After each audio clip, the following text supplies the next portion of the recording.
अनुराग भदौरिया भी जुड़ चुके हैं, वो स्क्रीन पर दिखाई दे रहे हैं। एक सवाल रोकना चाहूंगी, राकेश टिकैत जी, एक सवाल, क्योंकि वो सारे वार्तालाप का हिस्सा हैं, सुन रहे हैं, देख रहे हैं और क्या कहना चाहते हैं, जरा उनको भी मौका देते हैं जी।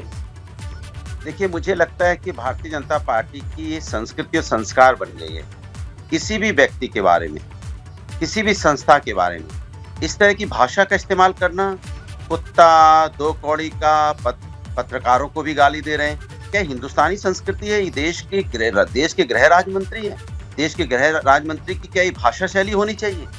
जो लोग इस तरह की भाषा शैली का इस्तेमाल करते हैं, तभी तो इसके पहले भी कई बार ऑडियो वीडियो इनके आ चुके हैं कि हम पलिया तो क्या लखीमपुर तक खदेड़ देंगे। तो क्या भारतीय जनता पार्टी ने तय कर लिया है कि हिंदुस्तान की संस्कृति के खिलाफ चलेंगे?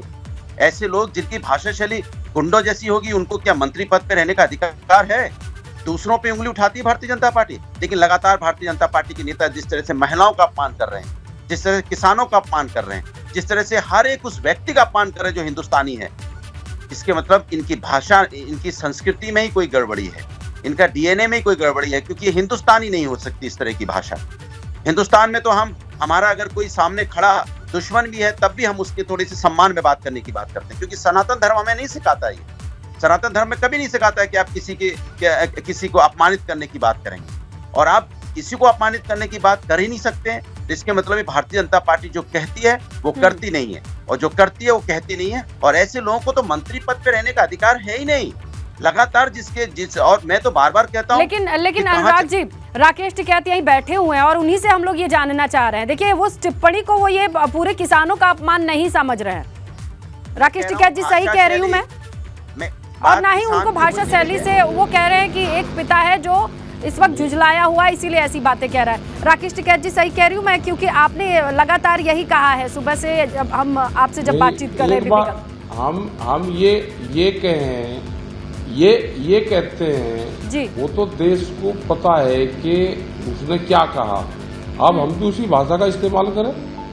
हमने ये कहा है कि जिसने पहले बयानबाजी करके अपने लड़के को जेल भिजवा दिया हो, अपने लड़के को उकसा के, कोई क्रांति का युद्ध हो रहा था यहाँ पे, कोई यहाँ पे पाकिस्तान और हिंदुस्तान का युद्ध हो रहा था कि लड़का उसका फौज में था कि जब पाकिस्तानी सेना पे अटैक कर, तो इस तरह का जो व्यवहार है, उस तरह के व्यवहार वे लोग करते हैं कि जिनका मतलब जिनकी विचारधारा गलत होती है।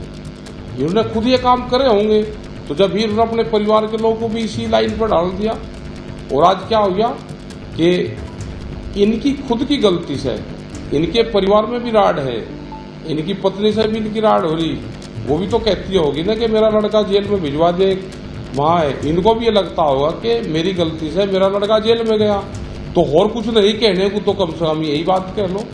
तो आदमी जब जेल में बच्चा होगा और 50,000 लोग उसकी कॉन्स्टिट्यूएंसी में उसके खिलाफ बांध के बोलेंगे, पूरे देश में अजय टहनी और लखीमपुर खीरी घटना का जिक्र होगा, तो आदमी कहेगा तो यही कुछ न कुछ। लेकिन हम उस लाइन पे जाने वाले लोग नहीं हैं, हम तो अपने मूवमेंट के लोग हैं।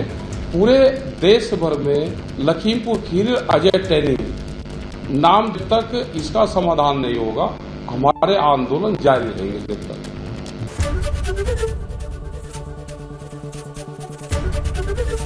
एबीपी गंगा, खबर आपकी, जुबान आपकी।